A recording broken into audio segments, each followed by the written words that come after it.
ሚስትህ ካንተ የምትፈልገው ጊዜህን ብቻ ነው። ጊዜህን የምትፈልገው ደግሞ በጣም ስለምትወድህ ነው ይላል።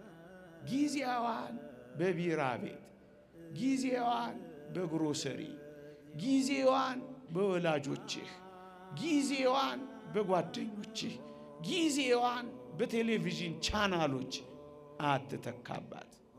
ስለምትወድህ ነው። የእናንተን አላውቅም። ሚስቶቻችን የሚፈልጉት ከኛ ጊዜያችንን ብቻ ነው። ስለሚወዱን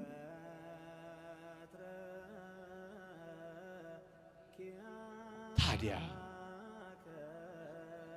ገንዘብን መደበቅ ምን ይባላል? የኔ መባባል አለው የለው? ከራስ እንዴት ትደብቃለህ? ስጋ ከሆነች ከተዋሃደች ስጋው ሊደብቀው ይችላል። ስጋው ሊሰውረው ይችላል። አይችልም። የኔ መባባል የለም። አበቃ። እንኳን በትንሿ ቤተክርስቲያን በጉባኤ ቤተክርስቲያን እንኳን የኔ መባባል እኮ ይጠፋል። ስለነዛ መነኮሳት አልሰማችሁ? ይህ ዓለም ግን የሚጣላው እንዴት ነው ብሎ ጠየቀዋል አንዱ መነኩሴ። አንደኛው መነኩሴ እንዴት እንደሚጣላ አታውቅም? ይህ ዓለም ኧረ አላውቅም። በል አስጠናሃለሁ ነገ። እንዴት? አሁን ይሄ ዳዊት ያንተ ነው አይደል? አዎ ስጠኝ አለው። ሰጠው። ያንተ ነው እኔ ወስጄዋለሁ። ጠዋት ቅዳሴ በፊት ኪዳን ላይ ስንገናኝ አለው ይሄ ዳዊት እኮ የኔ ነው ትላለህ አለ። እኔ ደግሞ ቆጣ ብዬ የኔ ነው እልሃለሁ አለ። አይደለም የኔ ነው ትልና ንቅ ታረገኛለህ። ከዛ እንጣላለን።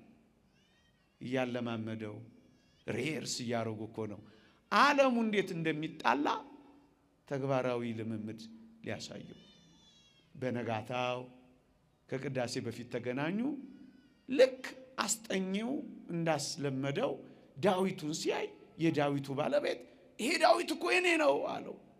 ያኛው ድራማውን በደንብ እየሰራ ነው። ዘርበል ከመቼ ወዲህ ነው ያንተ የሆነው? የኔ ነው አለው።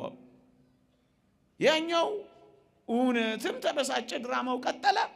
እንቅ አደረገውና የኔ ነው ብሎ ወደ መጣላት ጫፍ ቀረቡ። ያኛው አስጠኘው ምን እንዳለ ታውቃላችሁ? ድንገት ብሎ ያንተ ነው? አዎ በሉ ሰደው አላ። ለመጣላት ተቀጣጥረው መጣላት እንኳን የማይችሉ የፍቅር ሰዎች እኮ ናቸው ክርስቶስ ያደረባቸው። አንዱ ዝቅ በማለት ውስጥ ምን ጸባለ? ባልንጀራን በማስቀደም ውስጥ ምን ቁጣ አለ? ባልንጀራ ካንተ ይልቅ እንዲሻል በሱ ውስጥ ምን ቅናት አለ ጎበዝ?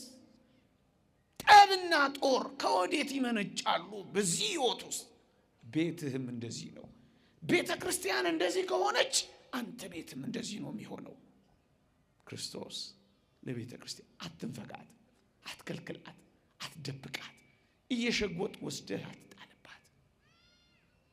ጠረጴዛ ላይ አስቀምጠው፣ የልብህን አውራ፣ ግልጥልጥ በል፣ ተገላለጥ። ሶስተኛ ክርስቶስ